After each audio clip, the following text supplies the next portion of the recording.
Blake and the Get Down in Portland. Why don't you give us the quick rundown, I guess, on wherever you want to begin.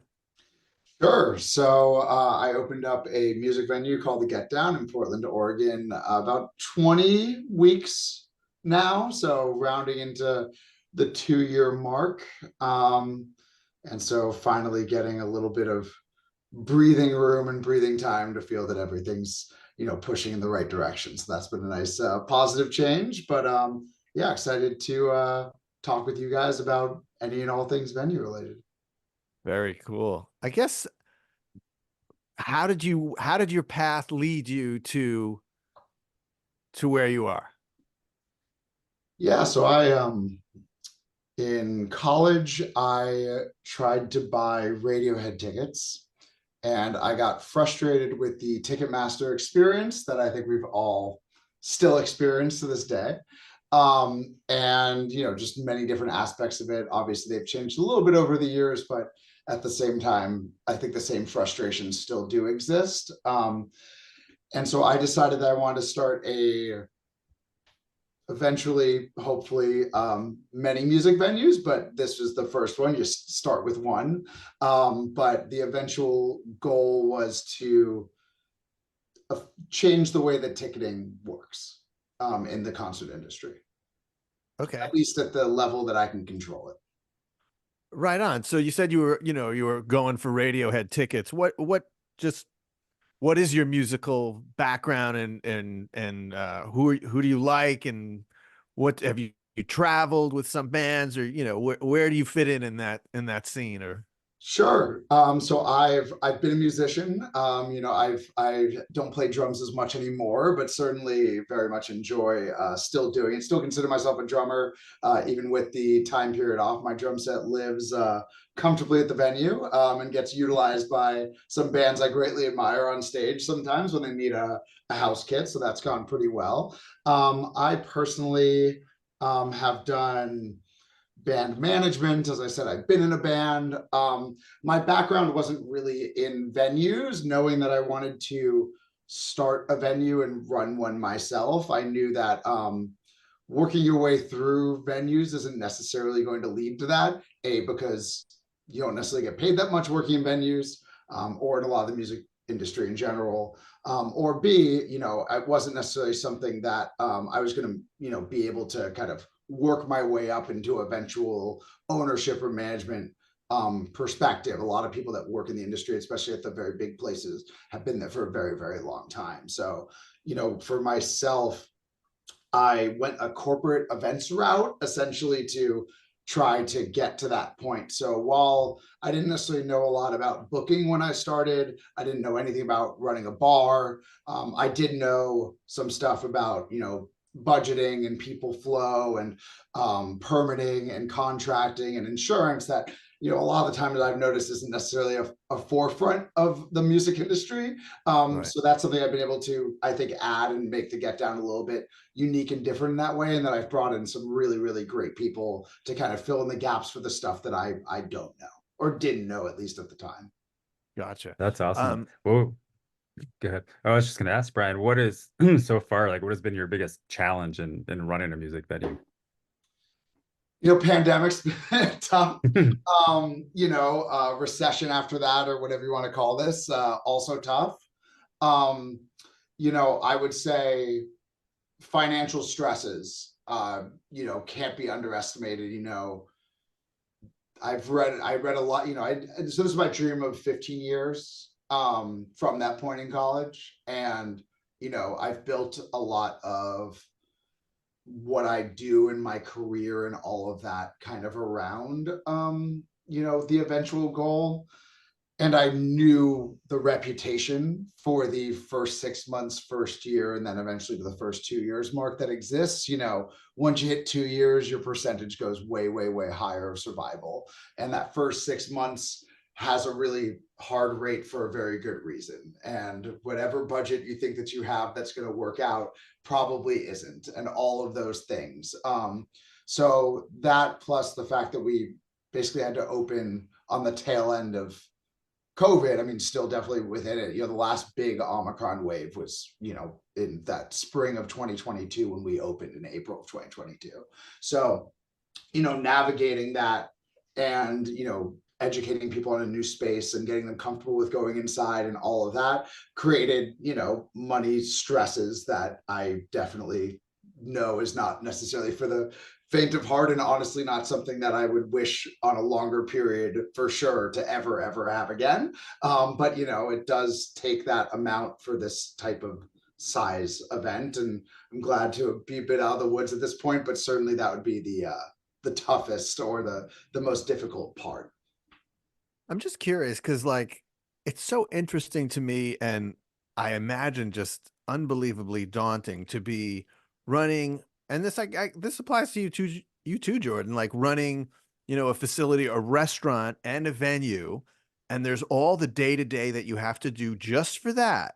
And now suddenly you have this pandemic health concern that your team of restaurant people or venue people, I'm guessing, maybe doesn't have the background to suddenly be thrown into that situation. So, like, how did you kind of deal with that for people who heard so much about how it was tough on venues and restaurants, and but what does that mean exactly? Yeah, I'm sure that Jordan has a different perspective just because he was open beforehand where I wasn't, right? So what happened with me just quickly, so I moved to Portland almost 6 years ago with the intention of opening up a venue. And so I was searching for a space for a long time. And they had basically just changed the seismic laws. So a lot of spaces that might have made sense when I first had come up wouldn't make sense anymore to open up a venue because there'd be requirements around that, being a new space if it wasn't already, classified for that occupancy. So essentially, I got delayed for a while.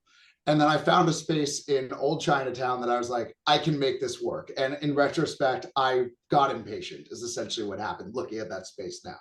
So, the pandemic really kind of saved a bit. Like I still think I could have made that space work with the deal that I was going to get, but it would not be what the venue is now. And so, for me, I knew that, and so I almost got very screwed. I mean, with the pandemic, that's if that was aside, but with the pandemic, of course, I would have not been able to survive that. So many of the ways that places were able to get some money back from government, et cetera, really did require you to have been open for some period of time. And this would have been like right as I was going to start construction. Like literally 2 months later, I had, a signed letter of intent. I was in general contractor bid. So, 2 months off, it would have completely changed it. And so then, on the tail end of, or the back half of the pandemic, I started looking for spaces of May of 2021, which I don't think anyone in their right mind would have done that in this type of industry. But, I had, this is, as I said, a dream of a long time. And I had the realization, because I almost got screwed, that I bet there are places out there that had all this work put into them that, those first, people forget it started as oh, this will be a week. Oh, this will be 2 weeks. Like, if people that were about to ready to start construction and stuff, they felt, or as I would have felt, like, okay, well, at least now, like, this is a good time period or whatever to do all the construction, get everything ready. So, it created a different type of environment where I realized that it was probably going to be something where, you're trying to strike early or whatever, the early bird gets the worm type stuff. So I kind of invited this in. So I think it's a little bit probably different or very different. I can't imagine trying to navigate through it. I mean, I think that probably, and again, I'm sure Jordan can speak to that, must have been a completely different thing where you're just kind of dealing with as it goes. I will at least speak from my perspective, though, of navigating COVID from an employee perspective and policy perspective. It was a lot of, what are they doing? Like, you just looked at all the other venue websites, you looked at all the policies, you looked at when stuff was changing. And, I wasn't trying to trailblaze, I wasn't trying to be last. And, I wouldn't say that that's a general thing that, like, way that I live my life or do business. But you have to keep in mind, you have employees, like, I have 20 employees or so that are like active working there. all of them have different tolerances on this type of stuff, or what they believe the correct policy was. And so like when to do masking, when to do vaccinations, when to take those away, some people were not going to be happy one way or the other. And that's not to mention, that's just employees, not to mention patrons. So, you know, navigating it in real time when it first shut down, I can't speak to, but even just coming in and opening with COVID policies, it was a lot of like trying to check as many sources as possible to stay, you know, as relatable, and have employee meetings, hear from people, and decide, you know, when things make sense to make changes. Right. Well, well, kudos to you for having the courage to do that, like during that time. And like we were saying earlier, I was at your venue, saw a show there about a week ago, and you've done a great job. It's a great venue. It's become, you know, a favorite venue of a lot of folks in Portland. So way to make that happen. What you were talking about as far as like you were like during that time looking to see what other venues were doing, do you feel like in the field of venue ownership, is there a community of folks that you can go to? Like I know in the restaurant business, especially in Portland, there's like a real, you know, sense of people helping each other out. And like when I first moved to town and we were planning to open our restaurant, most restaurant owners that I spoke to were pretty, you know, forthcoming with help and guidance and such. Do you experience that, or are there people that you can go to for advice that, you know, have done this or do this, that offer help to you? Yeah, so I'd say even to this day now, there's probably a little of column A, a little of column B. There's probably some people that I know there are some people that have a much more open dialogue with. We might share, you know, a little bit of what's happening even on unannounced calendars, try to avoid some stuff. There's certain owners that I don't have a relationship with, that, you know, would probably consider us more competition, that we don't necessarily speak in the same way. I would say one of the biggest things though, that was, it makes sense, but in terms of how people worked with us for partnerships and things like that, you know, the first 6 months, as I mentioned, with any business, like it's dangerous, and like these, like you don't know if you're going to survive, and that's what most things, especially a net new, like new business, first business, all of that. Especially one of this size, you know, it's a very, very big space, especially for the capacity. So I found that in terms of the partnerships, that availability was a lot lower at first, which was very reasonable from their perspective. They don't want to book something or suggest something or bring up a room that they don't know that's going to be there in 6 months. It's a bad look. It's not something they want to get involved in, all of that. So that part was a lot harder. It felt a lot more like, hey, we're on an island. Because, you know, in the end, I think once people know, okay, this is going to be here for a while, let's start working with them. I don't think anyone wants to be in an environment of, you know, oh, these people are the enemy, blah, blah, blah, or anything like that. Even the same size venues as us, you know, I don't think of any of them in a negative type of light. But do you need to help out new competition that would probably be another person to bid on the same act that you would every time they come into town? Probably not. And I think that that's fair for them to be hesitant at first to give any type of additional help or resourcing, etc. So now I think that pool has grown, but I think that initially starting out, it was probably a little bit more islandy, and I think that was a little bit by design. Can you talk just a little bit more about that? You know, as you just mentioned it, you know, the bidding process to bring in, you know, certain talent and artists. Can you maybe walk us through kind of the layman's version of how that works? Yeah, so, you know, so I mentioned off the top, this is probably the thing that I knew the least about going in, just because it has nothing to do with corporate culture, right? And like when I wanted to book, like, you know, some big act like Rolling Stones or something for some sort of corporate gig, you'd reach out to the agent like, yeah, it's this amount of money. Like it wasn't it wasn't something that was, you know, up in the air, hey, there's a tour, blah, blah, blah. So, you know, I think we could talk ad nauseum on this particular subject, but high level, essentially there's inbound and there's outbound. And depending on the size of the act, they're either going to do inbound or they're going to be doing outbound, and depending on the quality of the venue, you're going to do inbound and outbound. So, you know, a inbound lead is going to be someone that comes to us and says, hey, we really want to play your room, etc. And we get the inbound leads from, you know, the more local support stuff, or, you know, even more, you basically separate the touring acts and the national, semi-national or half tours, and then you get your regional kind of West Coast area, and then you get your local, right? And so that's going to be a different scale in terms of how that comes in. But you know, one of the things that I did is, as I mentioned, when it comes to the booking, I didn't really know anything about it. So I brought in someone, his name's Josh Pollock, and he has a lot of experience in booking, like 20 plus years of experience. So he reached out to these agents that he's been working with forever and saying, hey, there's this new room and it's awesome. If I had tried to do that and said, hey, there's this new room, it's awesome, I'm not getting a response back. And so building up that network is kind of an important part. So as we're building more and more, the bigger agents are going to be reaching out more and more. And as we bring in, increase our relationships with local promoters in town, they'll bring that stuff directly to us, because every time a new tour is being organized in this area, they know to reach out to them. So that's kind of generally how it works. Is a lot of the time as you're building, you're going to get that. Now there's some where, hey, you know what? I love this act, or I think this act is up and coming. Can you please go and reach out to their agent and say, hey, just so you know, we're interested.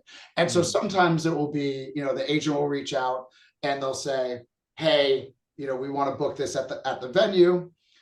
Send us an offer when you get the chance of they always say, your best offer. It's what they ask for. And then they give us some dates to hold. Now, as our relationship gets better and better, say we've already booked an act and they sold out, they'll just say, hey, we're coming back, in spring, here are a bunch of holds that we want.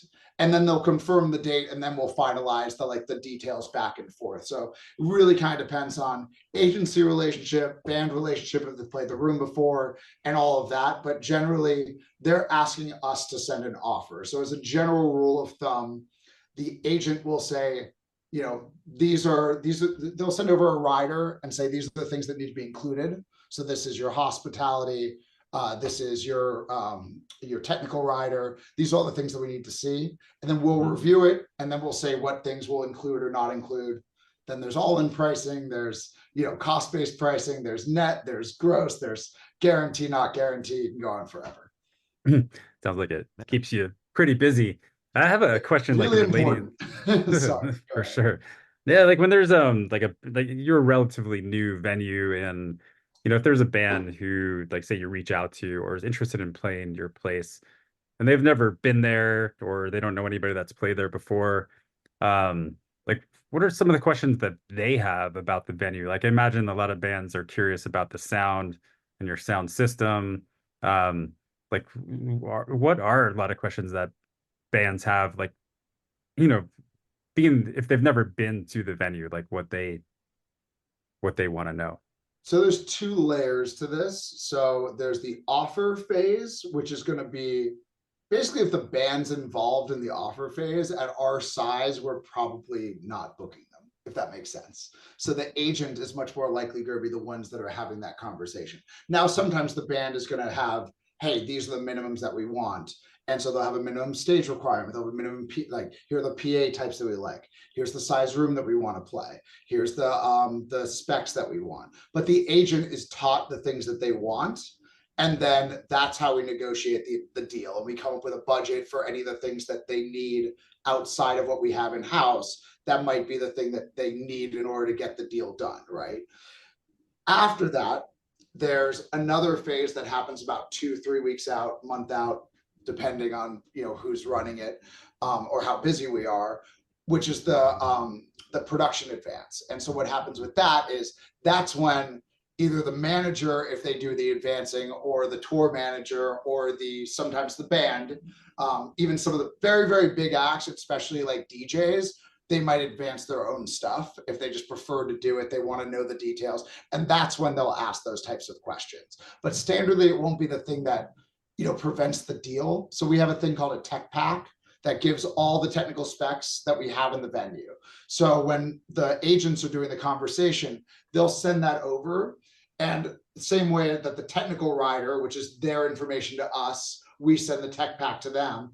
And whoever's going to eventually do the advance, in an ideal world, should be reviewing each other's stuff. So there's at least an initial thumbs up for the terms of the agreement, and then eventually they get into the nitty gritty.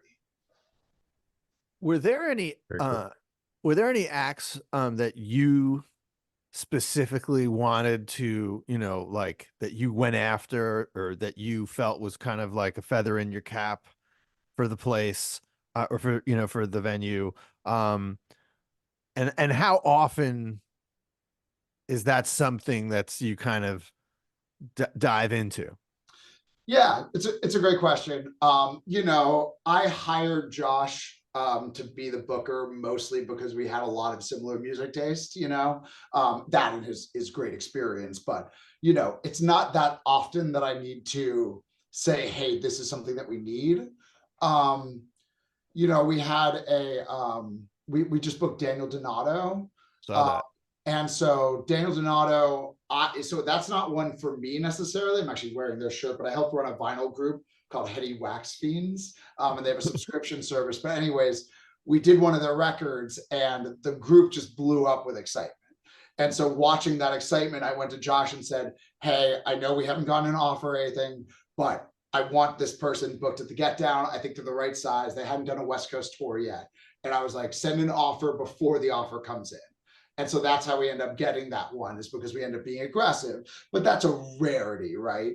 And there's some stuff that we haven't announced yet that I had made clear that I like, these are ones that make sense for us. And we, you know, and those normally come through. I mean, you know, at some point, so the other feather in the cap one, so I really like turntablists. I kind of always have. So RJD2 I worked on for a long time before we ended up getting them. You know, Cut Chemist is coming back for his third time, and I just love that type of stuff. But so do our fans, right? Like at some point there's certain music that's come through that I've tried, like there's like funky electronic groups out of Canada that like I really enjoy that type of music and want to try to bring it here. And if the numbers don't do as well, they don't do as well. And that's a reality. And how people support the type of music tends to be what we end up going through. But as we, you know, build certain categories and know that, hey, our email group or our socials, these are the things that end up doing really well. Like the old school hip hop stuff does great. So I get to, you know, expand more and more into that world, which I love. But there's some of that, right? Like I can't come in and be like, this is what everyone should like and just try to force it, or it's not going to work out particularly well. So I try to be involved in it as it makes logical sense, but I wouldn't say that I spend much time thinking about what are my dream stuff that I want, at least not in, you know, this part of the phase. Maybe in the 5-year mark, if we've gained some notoriety and people start coming to us a lot more and our calendar gets filler and filler, be like, okay, well, what's the dream stuff that we might be able to work on? Right on. Very cool. I just want to touch on this because it's something that I'm curious about, and Jordan and I have definitely talked about it on other podcasts and stuff, but not necessarily from a venue person's perspective. And that would be, you know, you mentioned competition in the past with other venues, but where do you see streaming, and how are you guys kind of handling it, absorbing it, using it, whatever? Audio streaming or video streaming? Let's both. Yeah, so you know, audio from a stream perspective is probably going to, or video, I guess, is going to make a lot more sense for a band that's kind of build online community, probably more so, right? You know, I can see a world where if we were well set up for, you know, being able to do that, and we start getting bigger and bigger acts that, you know, maybe it becomes a really, really hard ticket. That is a way of people to be able to be a part of it. We'd be able to offer this, but for the most part, I think it's going to be for certain types of acts and certain types of genres. That's probably going to make sense for people to want to see what they're doing, probably in the jam band type of community more than most, but that's what would make sense to me. And, you know, if they want to come in and do it, we want to give them that capability, right? you know, to be frank, from a streaming perspective, Xfinity has a exclusive contract with this area in this building, and they have a max of 35 up right now, which is not good for live streaming. They are supposedly getting this fixed to 100 sometime next year, in which case I can start looking at that capability and that offering. You know, eventually I see a world of like multi-track recordings, live at the Get Down, vinyl pressings, that type of stuff to be a cool thing that I'd want to do, but it probably would be less of a real-time type thing and more of an archive type thing, at least from a venue perspective. But again, the band might have a different opinion. Right on. Nice. So like, but in terms of how people and, you know, potential concert goers consume live music, is that something you see as, you know, a problem? Like, okay, we're going to lose people coming out, or your crowds come out because they come out and they like to see live music, or how Are do you you see that? referring to more of like the kind of the like meta, like the virtual world type of circumstance? Because I know that that's something that is, I guess, cool with the kids these days or whatnot. For me, I don't necessarily see that as something that I see the live music experience as unique, right? And I think that anyone that's at home watching a stream always kind of wants to be there. I don't think that it's a sub for it in terms of like it's the same thing. I think it's a way of feeling connected to something that might be something they'd want to be at if they could. And it's a good way of experiencing it when they can't be there. So, like, you know, for example, we're trying to make it work as best as we can for Spafford, who's, you know, a jam band that's playing on New Year's, because I'm sure there's people that Right. just can't come out for that show. And I know the band really wants to make it happen. Again, the up and down speeds make it really difficult, and we don't want them to have, you know, it sucks when you're trying to enjoy a concert and every 5 minutes you have lag. Like that's Right, not an right. enjoyable experience. But you know, that type of thing, I think again is more of a, it's a way of feeling that you're connected. I don't think it's going to take away from people's interest in going to go out and do stuff. I mean, certainly, you know, we've all had our fill of watching stuff on a screen at home as much as we just went through in the last 2 years. You know, I think that Right. there's an appetite for going out. So I don't see it as a threat. I see it as a different type of medium, and I think there's a good place for that. So Right on. Yeah. No, that was a very cool answer. Yeah, I was interested in actually hearing that perspective, and it makes perfect sense. There's so many times where I'm watching a stream, and it honestly, like, if I hadn't probably been watching a lot of these Fish streams in the past, I wouldn't necessarily have said I have to go to see Fish at Sphere, you know, like, so there's a direct impact, I think, and that makes a lot of sense. I think there's also a kind of this perspective that does fear the streaming, but now I think you're right. I think it's just it's a vehicle to get people to the actual live venue down the road. no, totally. Yeah, interesting. I have Yeah. a question as I'm trying to upgrade the account so we can keep going after I did see the remaining meeting time countdown. so I can't see you guys. I'm trying to upgrade. If you could just do another meeting, right? We'll get another block of video. You have 7 minutes and 30 seconds, so you should be okay. Yeah. My question is about your name of your venue. Sure. It's a great name, especially in this age of AT&Ts and, you know, for bigger venues at least. But it's just a great name, you know. I think hearing the name Get Down, you know that you're going to the Get Down, you have that intent. You're going there and you're gonna get down. And how long did it take you to come up with that name? Was it easy? Did you go through, were there many other options that you thought of? Yeah, so I did actually come up with a name probably over 10 years ago. I came up with it while still living in San Francisco. So after I decided that I was going to do a venue eventually, but way before I even knew it was going to be in Portland or anything along those lines. So what ended up happening was I believe I was listening to James Brown, I think is what ended up happening. I know that that's certainly, you know, there's a couple references into that type of era of music of, you know, initially, and obviously DJ Jazzy Jeff. And so, or Grandmaster Flash, I think it was Grandmaster Flash. But anyways, it was before the show came out, the Get Down, the Netflix show, which is a great show. But when it came out, I was a little concerned about the SEO, search engine optimization, for it. And then it got canceled after the first season, which was unfortunate, but it meant that I felt like I could keep the name. And so when I moved up here, you know, it was always kind of, when I thought of it, I was like, I locked it. I think I might have probably crowdsourced it with a couple people. That great name, you know, I get that reaction a lot. So what ended up happening was when I came up and started searching, you know, I did the URL and I did the LLC before I found anything. And then I found the venue, the fact that it's in a basement and you actually go downstairs to get down to the Get Down. I was like, wow, that works out really convenient, but it was not an initial intention. Nice. That's awesome. Yeah, it's one of the best named venues around as well. So good I job do on that. intend, you know, one of the things with that name, it is supposed to be intentional. You know, we do have some chairs that, you know, for some shows in the future, maybe will make sense to have out. But the general gist is that, you know, it was a place, you know, when people asked what type of music was going to be at the Get Down, I said primarily stuff you can dance to was kind of the idea.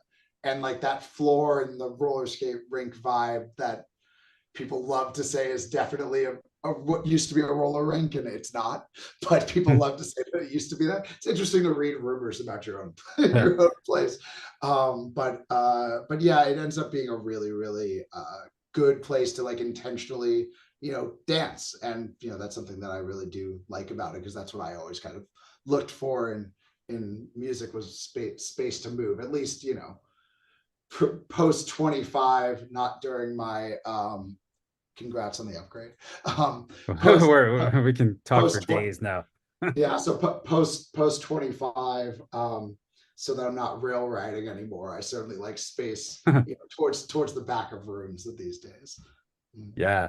What that's awesome. What I have a lot of questions.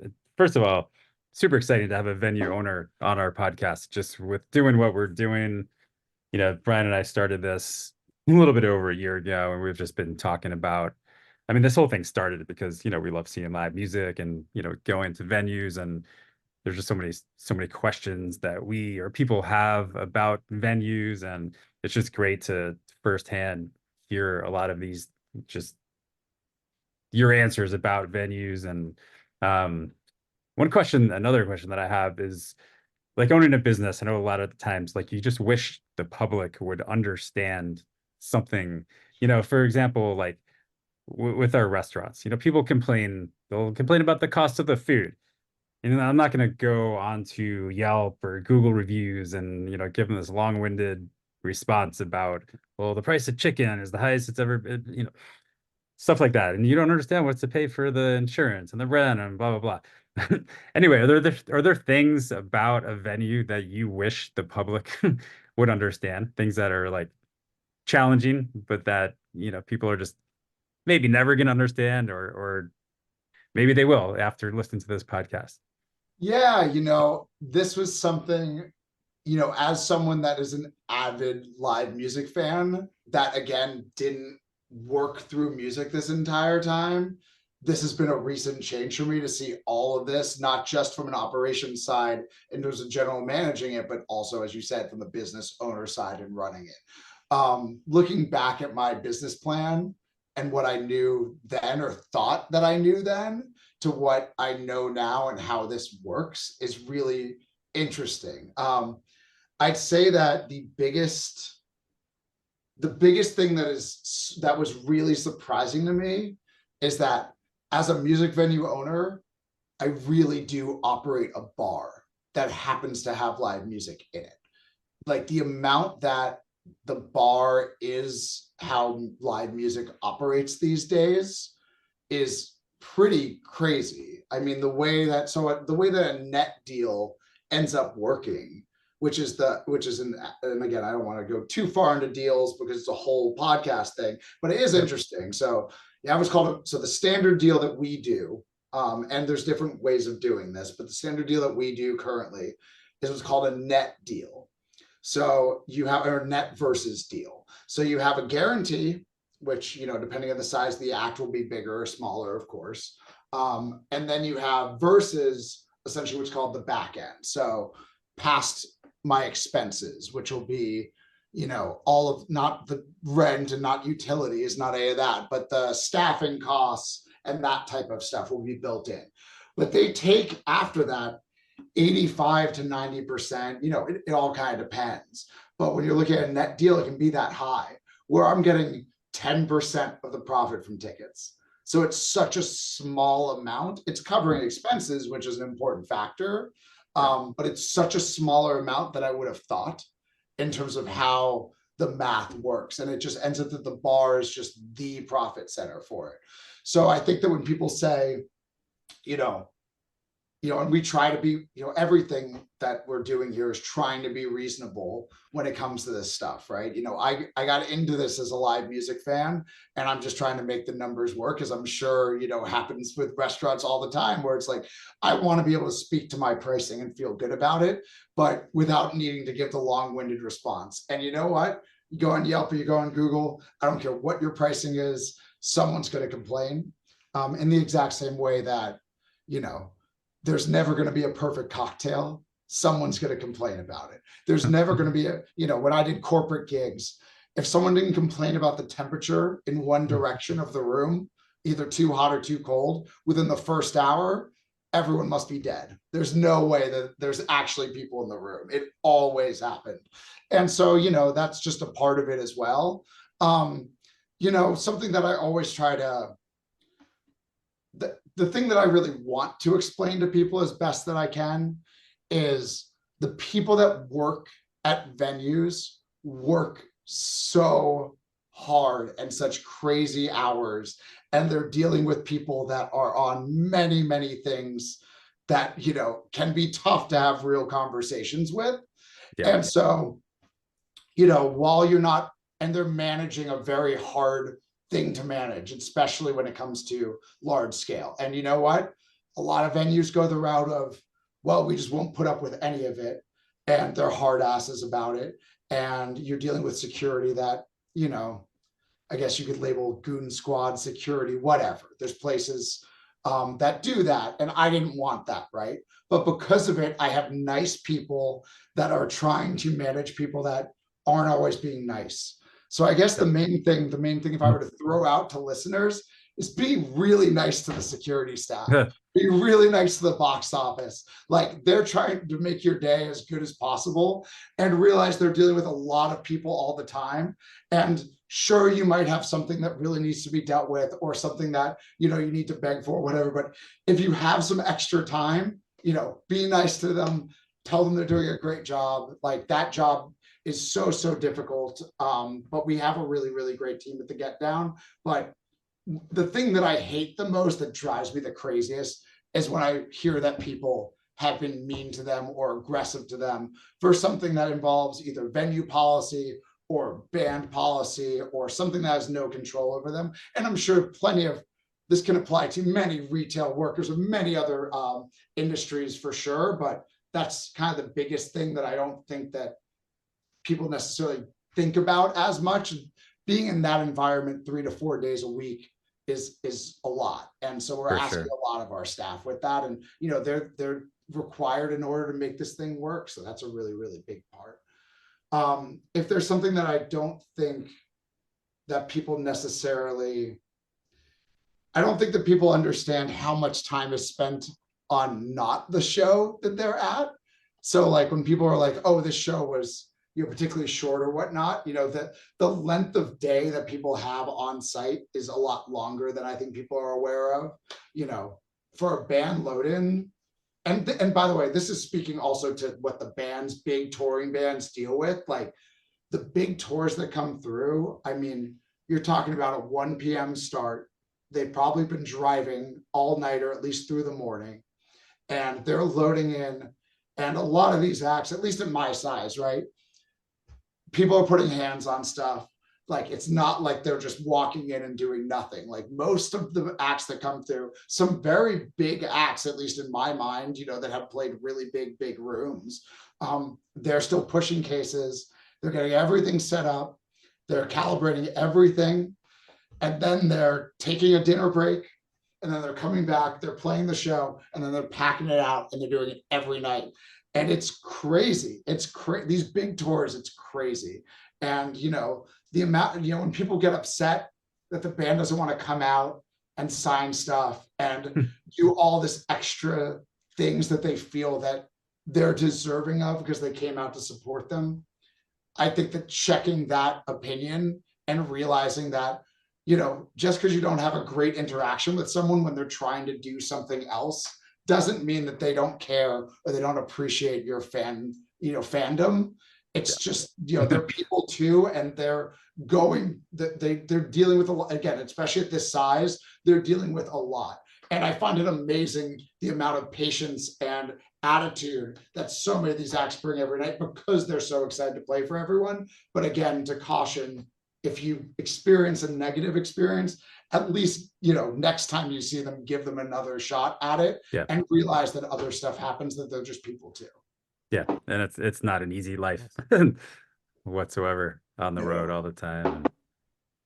No. I know Brian's a musician as well, and has toured around a bit, and sure can attest to all of that stuff. Sure. Yeah. So that's, it's it's funny that it's important that you say that. I think there's always been an entitledness, I think, in the world of fandom, Yeah.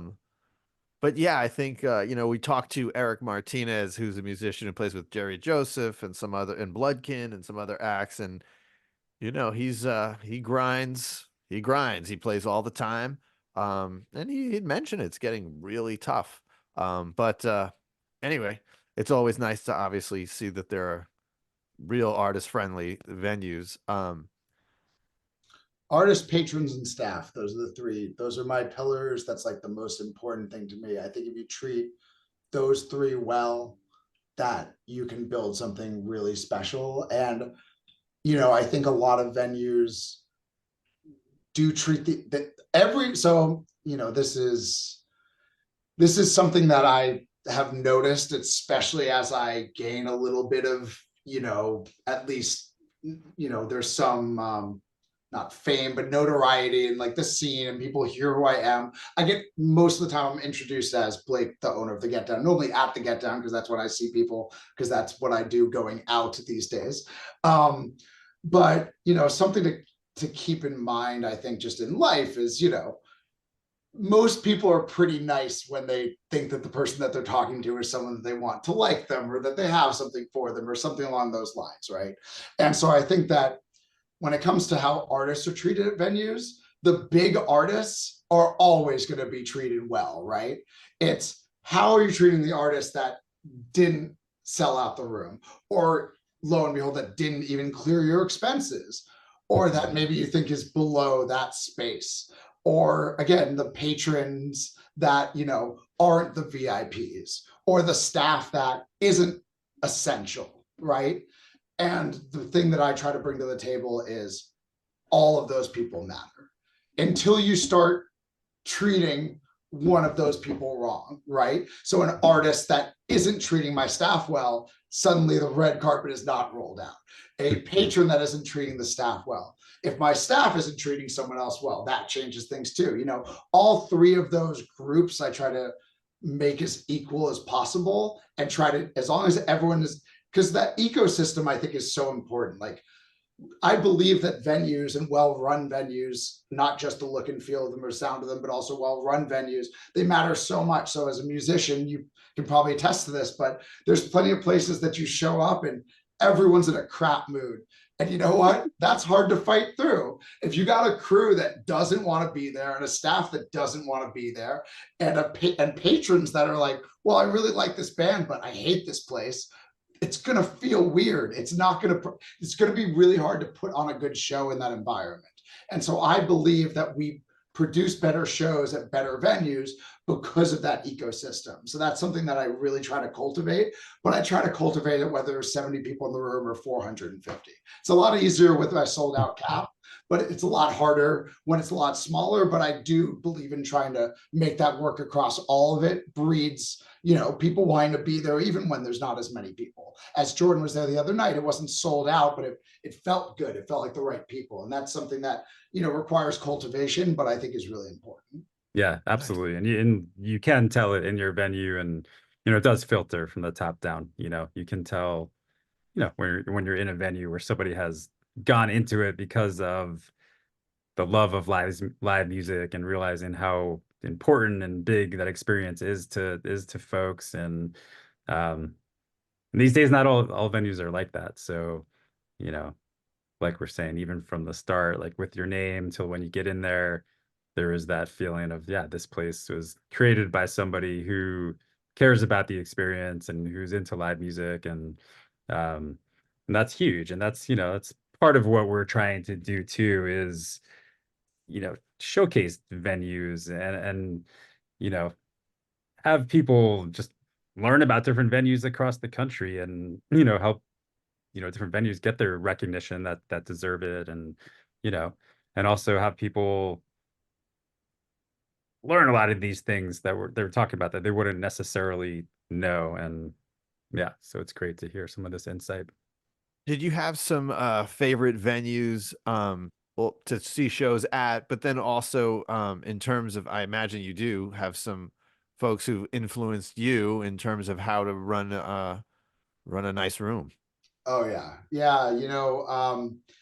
I wouldn't say I have a ton of like, I didn't know that many venue owners before opening up a venue. I had a couple people that I met here or there, and I'd always ask, a couple you give me a couple points type things, but not, that much of a relationship, except for one, this woman, Vicky, smaller venue than mine, but she owned a venue that I was able to kind of bounce ideas off of her and ask her about as I was building that. She even came out and helped me pick out spaces, so that was really helpful. But generally I didn't know as many people from that perspective. But when it comes to live music, I mean, I have I have Google Drives and notes of all the things that I liked about every Portland venue or didn't like. And then when it comes to, live, like I think for the last 15 years, there was some moment at every concert, no matter what it was, that I was looking around deciding what I'd do differently at every single venue that I was in, whether I was actively taking notes or not. The ones that I love the most, I mean, Red Rocks is my favorite venue. That I've personally been to. I love the size of the dancing room. I love the view. I love so there's a classic thing with also with the venues that I really love, I think, the Fillmore is my favorite interior music venue, right? In San Francisco, the San Francisco one.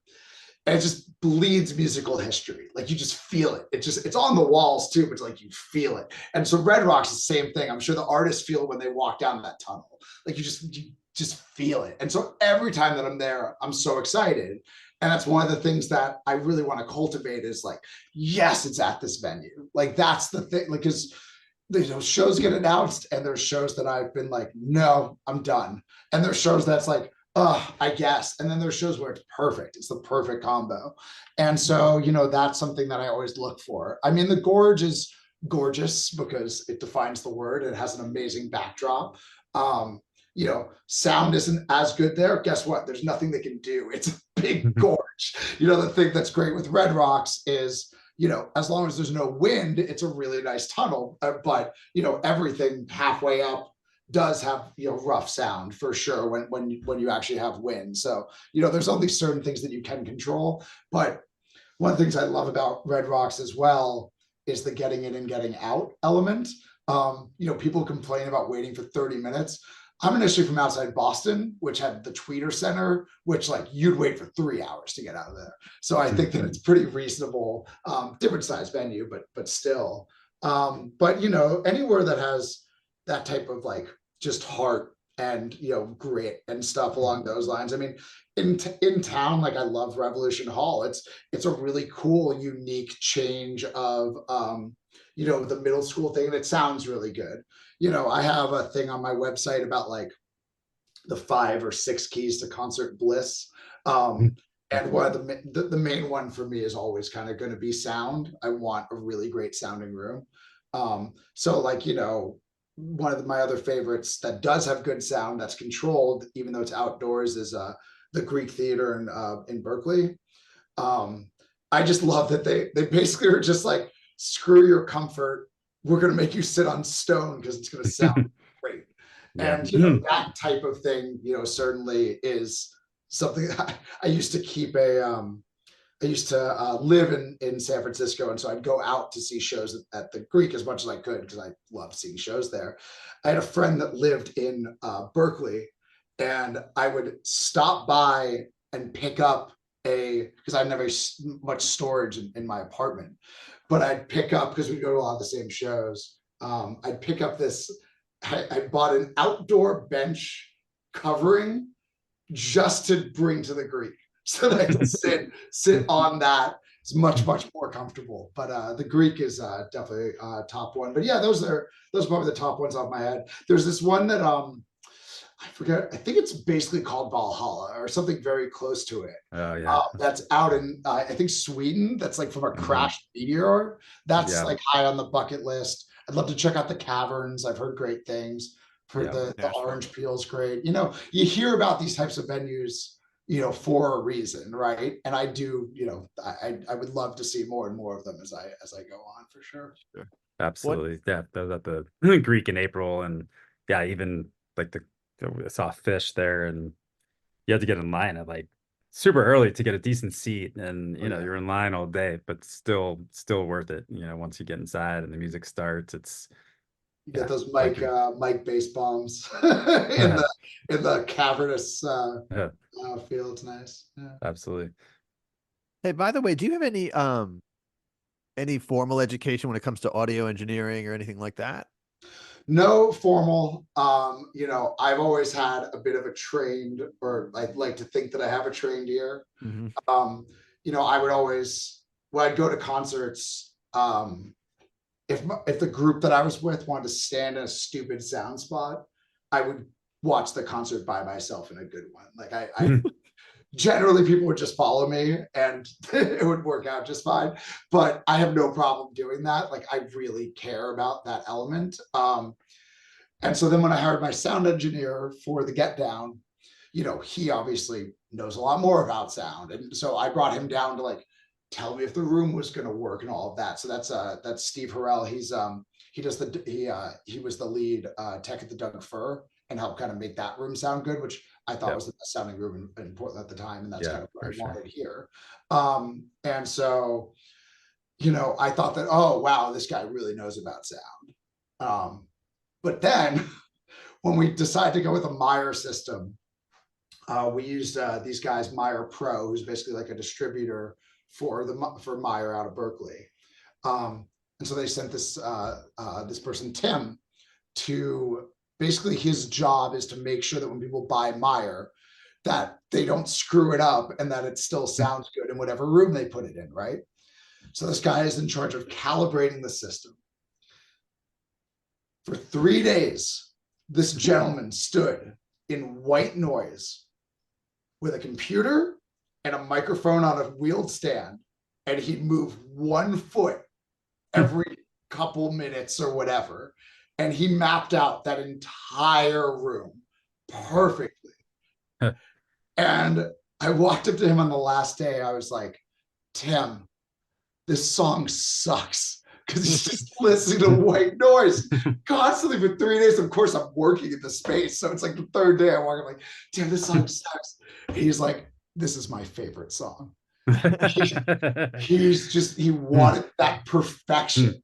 And then we'll never, and like, I thought, again, I was an audiophile. There's levels, and he's at a level that I don't think that I want to reach, to be honest. That's awesome. I know the Grateful Dead, or the current offshoots of the Grateful Dead, that they use Meyer sound system for their speakers, and you know, that says a lot, because those guys are always just hardcore like that about their sound, and put a lot of their money back into creating, you know, the best sound systems possible. Are a lot of people using Meyer speakers and systems, or more and more up here, they're starting to do more installs. You know, for me, I wasn't super familiar. I knew their reputation as one of the best. So when Steve, you know, initially my budget didn't have the money for them. It didn't have money for top end, you know, top end speakers. So we were going to go with a different company that was a very, very good company. And he called me from an audio show saying, "Hey, we're going to go with this company." And I could just hear it in his voice. And I was like, "Steve, you don't sound excited." Yeah. He was like, "Well," he's like, "No, they're good. Like, it's going to work." I was like, "That doesn't," I said, "I want the best room in Portland. Yeah. I want the best sounding room in Portland. It doesn't sound like these are going to give it to me. Is that true?" He's like, "No." I said, "What do we need?" I said, "We need Meyer." And I said, "Okay, price it out. We're going to figure it out." So I moved stuff around, and that's where I got that system. And, you know, I just trusted him again. Like, I knew that this person knew more about sound. And so I just trusted him to it. And I will tell you that that system, I mean, if you're going to listen, so one of my favorite things to do as a venue owner that's also a huge live music fan, or just music fan in general, is I have a friend, the person, Chris Howland, who does Heady Wax Fiends. He has been collecting music for a very long time. And so I was like, "Hey, I want to send you a big hard drive. Give me FLAC files only back," right? Like lossless audio, because, you know, Meyer system, I knew that that was what was necessary. And I'm telling you, listen to Pink Floyd or any of the Steely Dan, any of those super well recorded things, you will hear stuff that you've never heard before coming out of those speakers. And it's that clarity that makes Meyer so good. It's also something that gets a little difficult with DJs sometimes when they're pulling samples that aren't of that highest quality, because that speaker system won't save you. It's going to expose everything. Yeah. But what makes it so good for a band like the Grateful Dead that cares about, you know, that soundscaping, that tone, all of that, is it gives it right perfectly back to you in however you produce it. And even the DJs that do a lot of their own production, a lot of them have come in and said, "I love playing on Meyer," even though they're not, you know, that's not very typical for electronic music. But the ones that produce their own stuff, they're like, "It gives it back to me as perfectly as in studio as you're going to get." And that's what Meyer sound really is. It's that crisp clarity. I mean, we haven't done so much of them yet. I want to do more, but singer songwriters sound just absolutely incredible on that system. Really, really great. Nice. Awesome. Awesome. What so I know we're getting close to the end here. I know we all have some time constraints or whatnot. But talk to us about the future. What is the future looking like for you and the Get Down? Any other venues that you dream of opening, creating a little empire here in Portland or across the country? Yeah. Yes. I do have plans for. I just think that there's a lot of things that, like, I mentioned this at the top. I came in to change ticketing. And that's going to take some time, because another thing that I've learned is how integrated the ticketing system is, which I was aware of. You know, I wasn't expecting to fix it overnight. But of course, as you get more and more involved, you realize more and more about it. But eventually, I have plans around that, both in the primary and secondary ticketing market. And the best way to do that is to increase buying power, which is owning more venues. So that is the plan. I personally plan on doing more venues in Portland, and also, you know, eventually outside of that as well. You know, starting with the Get Down, getting into the black being by far the most important thing, and then we'll go from there.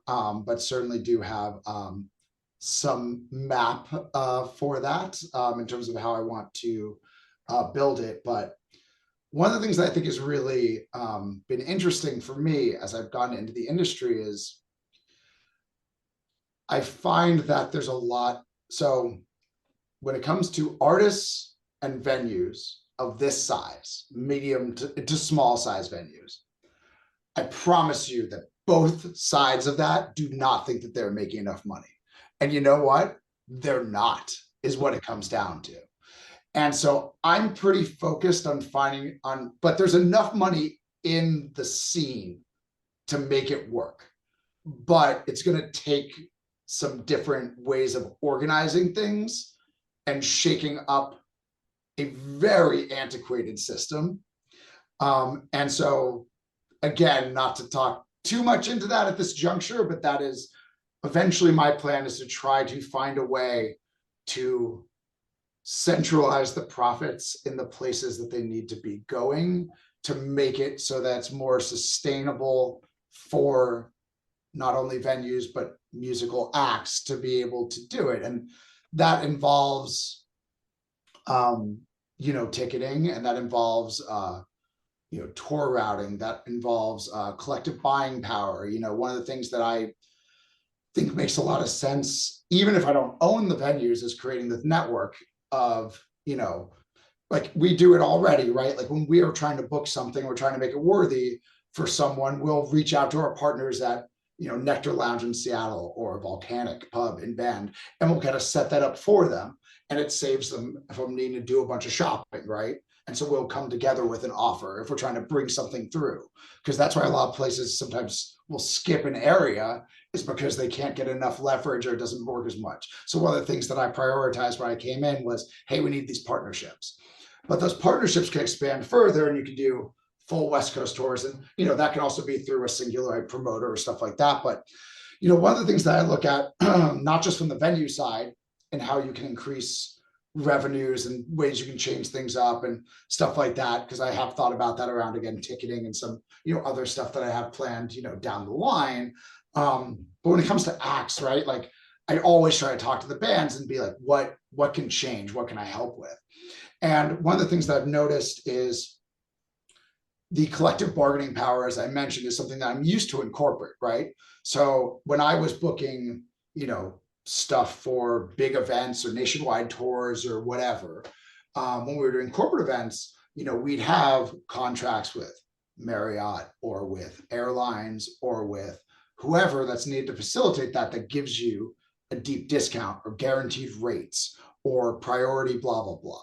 And those things are so useful if you're talking about bands, because the thing that I think that a lot of people don't realize with bands is, again, the amount of expenses that a tour eats up that doesn't get covered by the venue. Like I'm covering my costs through the cost of the ticket, and some stuff, depending on how big the act gets covered.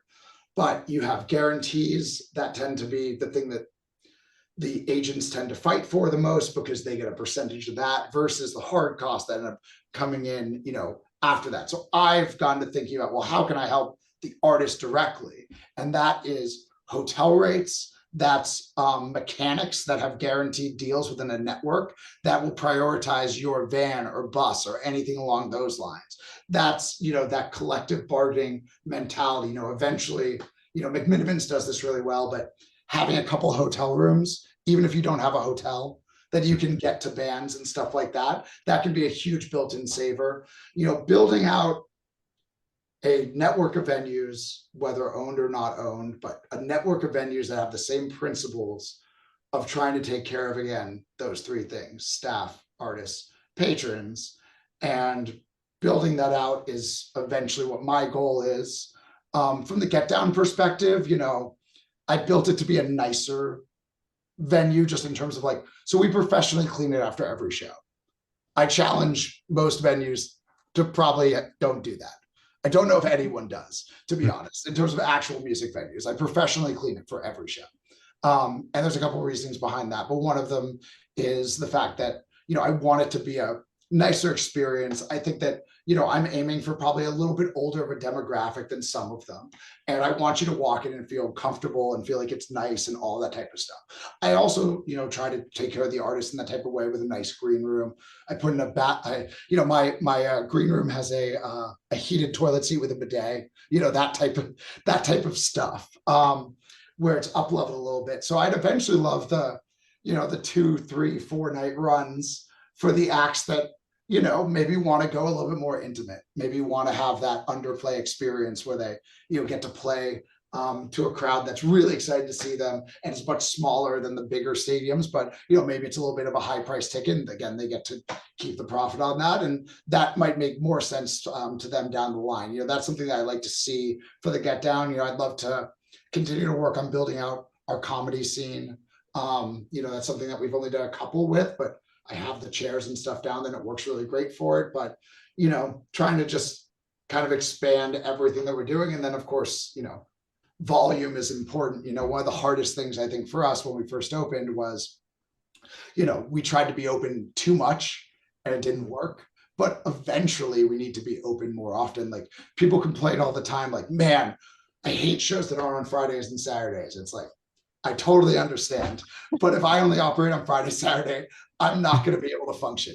So we do need these other shows to hit these other days. And, sometimes it's routing based, etc. But sometimes you just got to fill a calendar, and, that works. So just continue to work on that as well and make it sustainable. But I always try to keep the patron in mind with that stuff. Like, I don't need a Tuesday show going till midnight or 1 a.m. I try to keep stuff earlier and try to make it so that, hey, you can come out and see a Tuesday show and it could be awesome, and you're in bed by 10:30, that type of thing. Nice. Hey, by the way, where did you you mentioned San Francisco? Did you grow up in San Francisco, and did you go to school there? I grew up outside Boston, in Newton, Mass. And No then I went kidding. to school in Worcester, Massachusetts. No kidding. So my sister, she lives in Wayland. Okay, yeah, very familiar. Yeah, she's been there forever. My brother went to BU. I'm from New York. Jordan's from New York. Nice. But right on. That's very cool. So, yeah, really, really interesting. I don't have anything specifically other than very cool to speak with you and get your perspective. And I think, from my point of view, it sounds like you're doing everything like the right way. I look forward to hopefully hitting one of your venues in the near future. It sounds awesome. It sounds like as someone who used to play a lot and tour, oh my God, it's really nice to know that there are folks out there, taking care of the artists. It's very important. Yeah. It's great to see that you're still feeling ambitious and still have goals, and I know it can get easy to get burnt out on whatever business it is, just having to deal with a lot of the the minutiae and things that you were talking about. Burnout is very real. And it's something to be very careful of. And I think that there was certainly a period of time that I don't think I would have been like, yes, next venue is coming up soon. You got to give yourself the separation, the time, and all that. But I'm pretty driven, and this has been in my mind for a long time. And I don't know, like, there's a point, at least for me, where it was, I knew that what I was doing was shaking the boat. Like, it's ironic, right? Like, in order to provide people this much music and create a space like this, I'm of course sacrificing my ability to really, like, I'm sure some people can just sit back and relax and enjoy it, but at least right now, when I'm in that environment, I'm not getting to really enjoy the show. Like, that's not the point. Yeah, I was going to ask that if you could ever just like kick back and just forget that it's like, unfortunately, it's a catch-22. So if I can lay back and enjoy it, we probably don't have enough people down there. How many is hours? This solely your venue? Go ahead, Brian. I was just going to ask, how many hours a week would you say you're doing work for the Get Down? Yeah, I'm happy to say that it's not what it was. I would, at peak, which was probably about a year and a half, which included the time period that we were spending to open. So to open was the craziest. Shout out to my bar manager, Andrew Harrison, and Jacob, my contractor. We got the space on February 20th, and we opened up on April 2nd. That was every second of every day. That was all-consuming craziness. But past that point, even through, in terms of, so I've recently not been doing corporate events, but I was, because we needed the income to be able to basically bail us out during a time period. So I was the director of global events for a tech company of 900 people for a while also doing this. And so that was, again, most seconds of most days, Okay. doing one or the other. I wasn't really going out or anything along those lines. So I don't know, take 16 hours, 14 to 16 hours a day times 7 days a week, and whatever that is. Right on. A lot. Yeah. Yeah. Nice. Well, Wow. thanks so much I'm for glad to not be doing that now. Not bad. Glad I get to have time to have a podcast and nice conversation about it versus frantically it- trying to do more. Do you have a business partner, or is it just you? Yeah, so I mentioned Andrew Harrison. So Andrew Yep. Harrison is the bar manager. So as I mentioned, we run a bar that happens to have music. That's the reason that people show up. And we Yep. sell them drinks during the time period, mostly that the show that they came for isn't actually happening. So we operate in a very weird area, and that's what venues for the most part do. But I knew it was going to be a really important part. I didn't realize how important, but I knew it'd be important. So Andrew he helped open a couple big, so he helped open a furry when it first came to town, helped with Deadshot. He ran a couple Pox. So he's created a lot of bar programs and had a lot of great history that, again, I didn't have. But I really knew that I wanted someone that was also going to be an owner, so that they're invested and so that they care about all the same odds and ends that I do. So he is the only other owner that is that kind of that is active. And then I do have financial people, mostly friends and family around, that also are part owners as well. Yeah. Nice. Awesome. Hey, before we go, we have to ask the question we ask everybody: your first concert in the first place, where it was. Ozfest in Chicago. I somehow convinced I gotta be 14, maybe something like that. Wow, nice. 14, maybe 15. And I went to summer camp, and Okay. I went half because I wanted to see this girl who lived in Chicago. I convinced my parents to let me go, but I really wanted to see System of a Down. I didn't really care about the rest of it. I think that the first band that I ever saw, because obviously it was a festival, I think it was Andrew WK, if I remember correctly. So it was pretty wild, like it was a drowning pool, and it was Ozzy Osbourne, obviously, and System, and it's a wild first one. But it was I remember having a blast, as you would expect. Yeah. Very Nice. cool. I like that question though. It's a good one. Yeah. What are both of yours? I'm just curious since you asked. Jordan's is better. Arguably. Mine was Squeeze, Madison Square Garden. I was in 7th grade. Went with my buddy and his mom. It's crazy because Squeeze is now playing, they're still playing, at least some iteration of them playing kind of like county fairs type situation. But they used to sell out the Garden, and that was mine.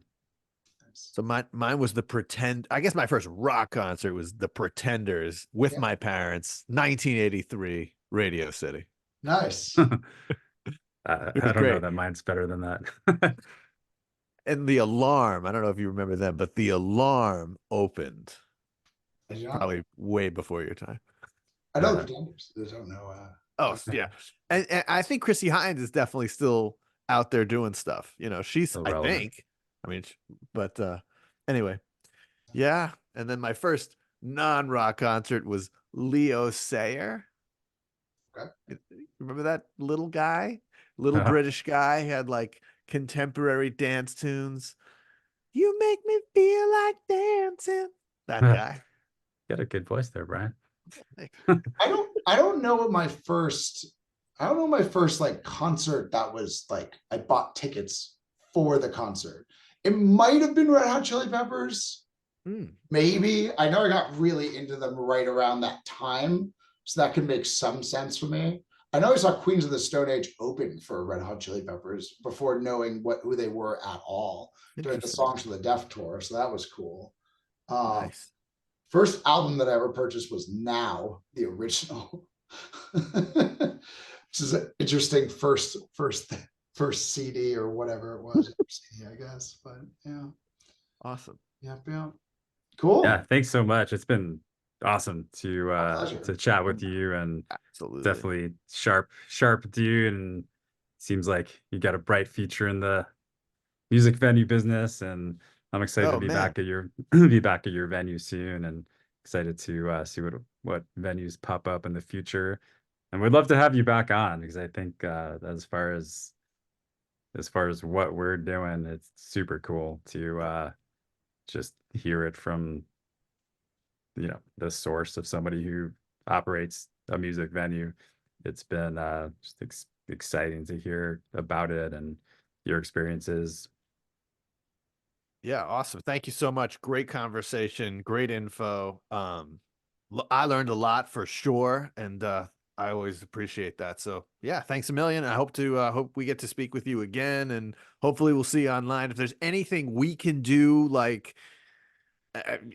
we don't really have a huge reach yet, but we're building, and if there's anything we can do in terms of pushing out content for you, if you want to share stuff with us or whatever, just, keep us in mind, and we'd love to be able to help you out.